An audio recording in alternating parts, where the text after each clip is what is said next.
বন্ধুদের সাথে থাকলে যে সময় কীভাবে কেটেই যায় সেটা একদমই বোঝা যায় না, এটা একদমই বড় সত্যি কথা। এই যে সারা দুপুর আমি আরও একদম কীভাবে সময়টা কাটিয়ে পেলাম বুঝতেই পারলাম না। তারপর সন্ধেবেলা চলে এলো মশলা মুড়ি আর সঙ্গে গরম গরম চা।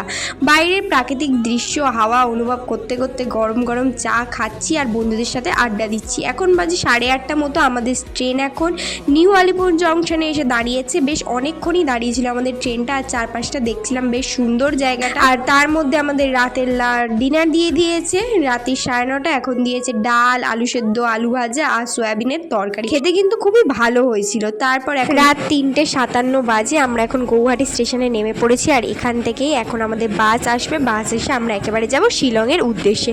আর গৌহাটি জায়গাটা না সত্যি খুব সাজানো গোছানো, খুব সুন্দর একটা জায়গা।